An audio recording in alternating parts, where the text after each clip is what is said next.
Hey, have you been drawing your comic book and you ever looked at your script or your story and you just wondered about a specific panel? Man, how am I going to draw this? What can I do with this panel? It's just not working for me. I know that was something that plagued me back when I was a younger artist, and I just kept wondering to myself, what if there was a guide that helped artists or helped comic book artists or helped any visual artist, visual storyteller, just helped us know what to draw at certain times. Sometimes you just get a block, and I wish that there was a guide that just helped us out. It just so happens there was.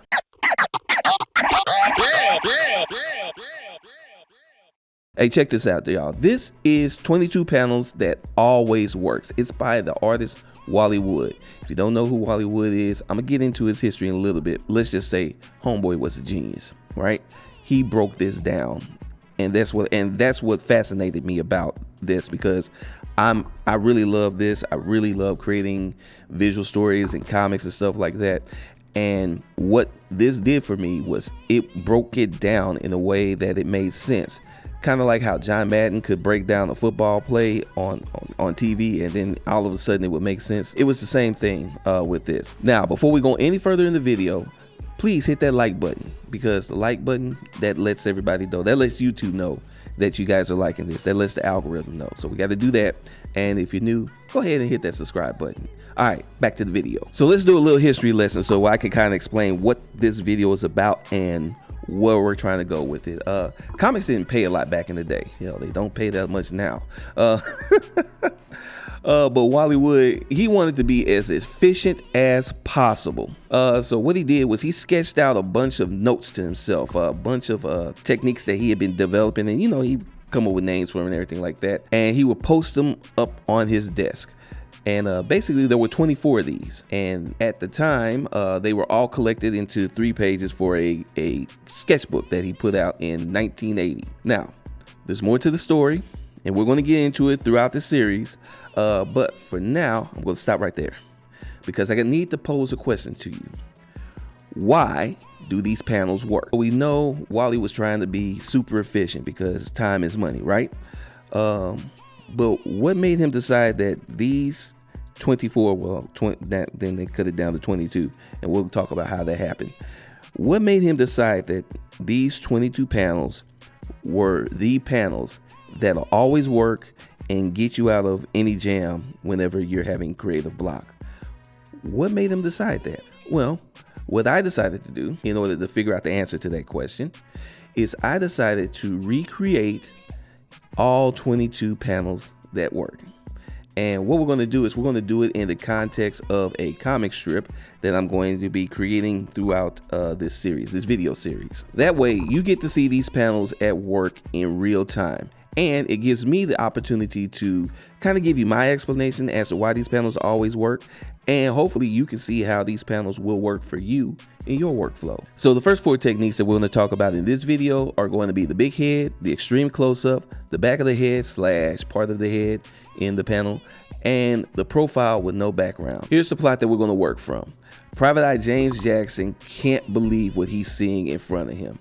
Sprawled out on the ground in a warehouse is his longtime informant Gino, and Gino's dead, shot dead. He was shot dead. He's done. Gino, there's no more Gino. He had to, Boys to Men is singing right now. Worse, Jackson can tell that poor Gino never even saw it coming. It's an active crime scene. There's cops all over the place. One of the cops is approaching Jackson, starts asking him all kinds of questions. But right now, Jackson ain't got time for all of that, because he's got to get a call out to his partner, Sharnice Johnson. I can't believe I messed that name up. Johnson. All right, so now the next scene is the morning, and Sharnice is in a drop top, cruising the streets. No, I'm sorry. But she is in the drop top, and she's stuck in traffic. She's drinking her latte. She's having a good day.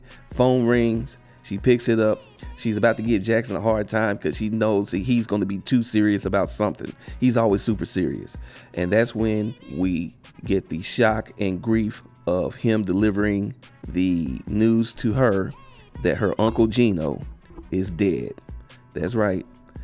Gino is Johnson's uncle, and he was one of Jackson's informants. Okay, so let me explain what's going on with this drawing and kind of what my thinking process is.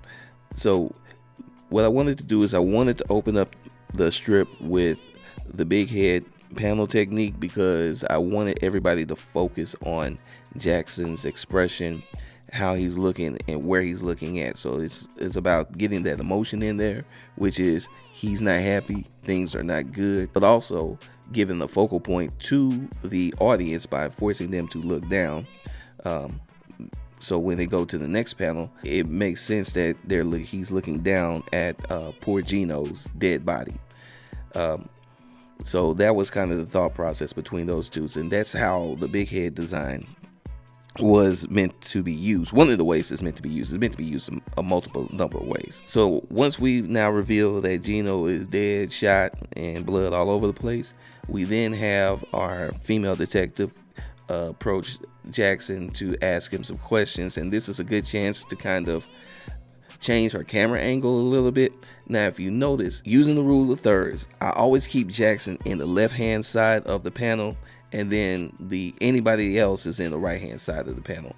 And that is a specific trick that I'm using to make sure that I don't confuse the reader, and the reader kind of knows where the main character is at all times. It's something that I saw in the sheet for the Simpsons animators, where they showed how if you just jump a character from one side of the panel to the other or one side of the screen to the other, it's very jarring. So keeping that in mind, and especially keeping that in mind using the techniques that Wally Wood created, I was able to make sure that I maintained that standard. The third panel obviously is the head, and then or the back of the head, and then the part of the person looking type panel, and then the last panel is two profile pictures.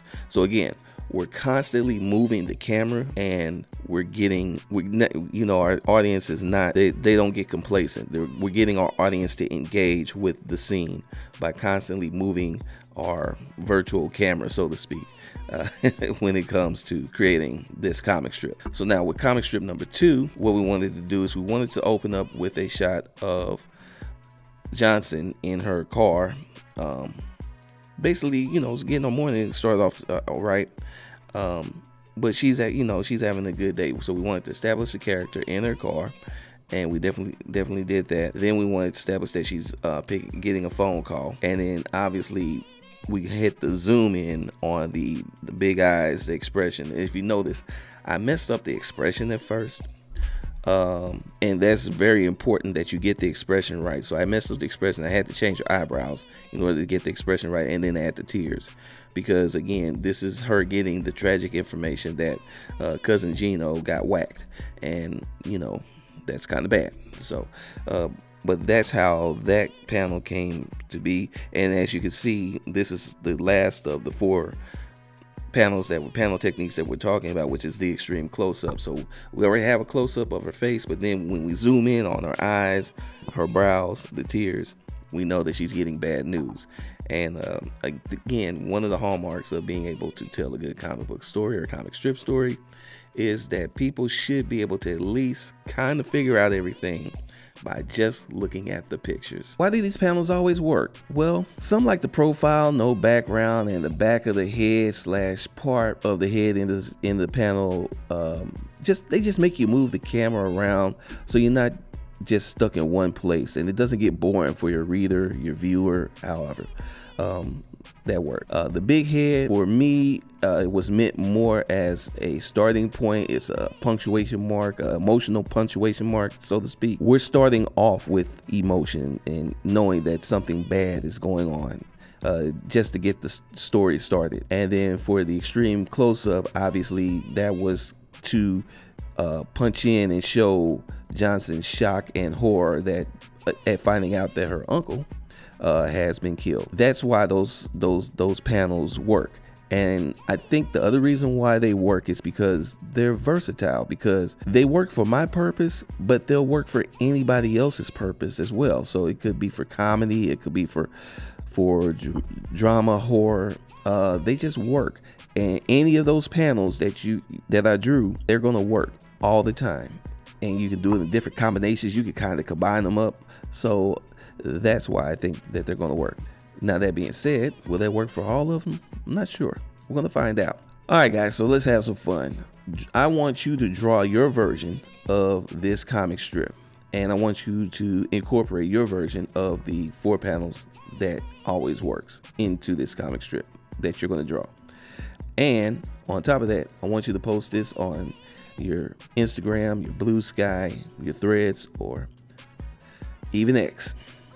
And I want you to put in there hashtag 22 panels challenge and tag me at DKG72.